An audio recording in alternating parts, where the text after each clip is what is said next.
New Zealand's responsibility to support the climate change action of the Pacific Island nations. On February 20th, 2016, Cyclone Winston hit the Pacific Island nation of Fiji.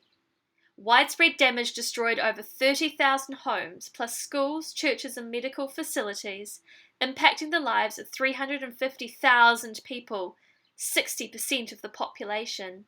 44 lives were lost. Fiji is but one of the many Pacific Island nations critically vulnerable at the front line of climate change affected weather events that are only predicted to grow in severity.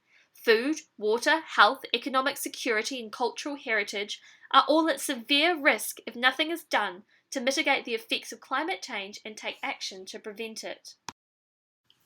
New Zealand has a responsibility to support neighbouring Pacific Island nations in their efforts to address the existing and future effects of climate change. The extent of this responsibility remains complicated.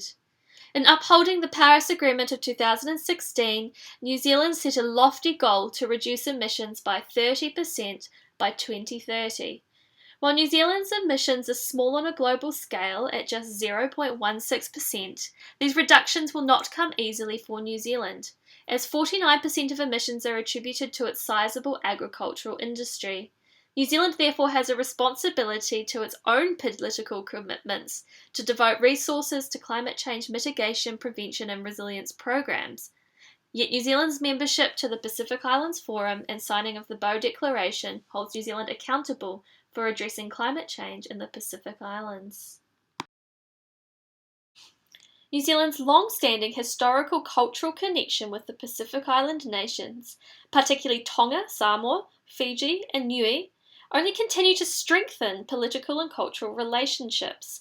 These ties require New Zealand take a greater and more strategic responsibility towards addressing the efforts of Pacific Island nations as they attempt to mitigate and protect from the effects of climate change.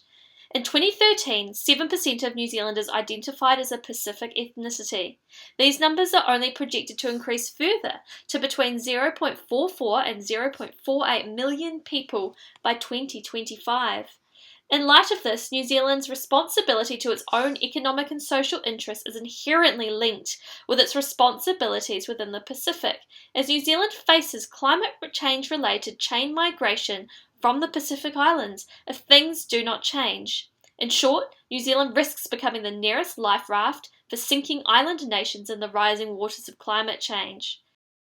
However, it is imperative that New Zealand recognises that good relationships with island leaders is key to any sustainable development efforts being successful.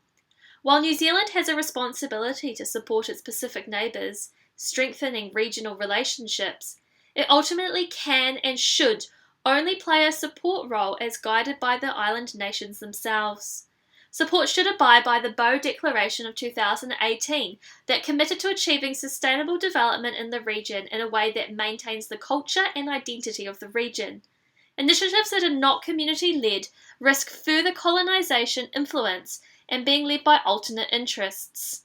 Indeed, maintaining the rights to land, language and culture remain at the heart of any climate change-related action.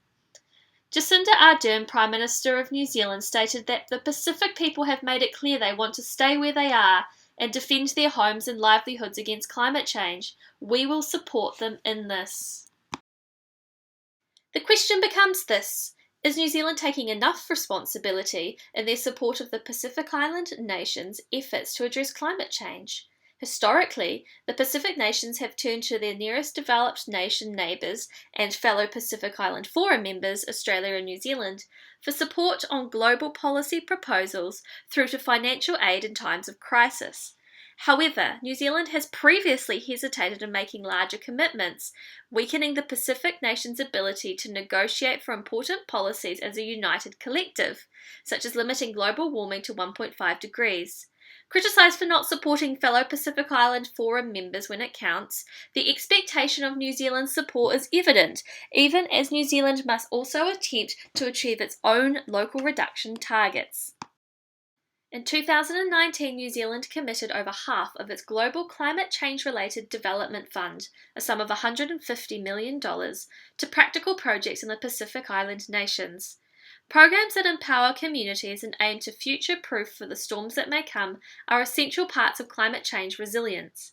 Pictured as an example of this is the Build Back Stronger Help for Homes program in Fiji that followed in the wake of Cyclone Winston.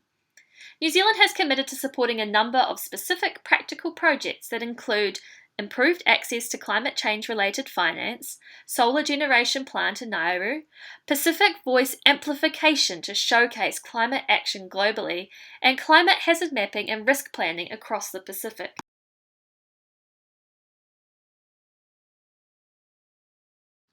In summary, New Zealand has a responsibility that comes from its citizenship of the wider Pacific community and as a member of the Pacific Islands Forum to support the Pacific Island nations in their efforts to address climate change. New Zealand must continue to take responsibility for its efforts towards climate change mitigation and resilience on her own shores, yet membership responsibilities also place pressure on New Zealand to accept increased involvement when it comes to climate change. The form of this support remains critical to how New Zealand can make meaningful change through the support it does provide. Support for the Pacific Island nations needs to be in a way that maintains their independence and cultural identity. New Zealand continues to work towards taking the responsibility required of it by the Pacific Island nations to meaningfully address climate change at home and in support of the efforts of its Pacific neighbours.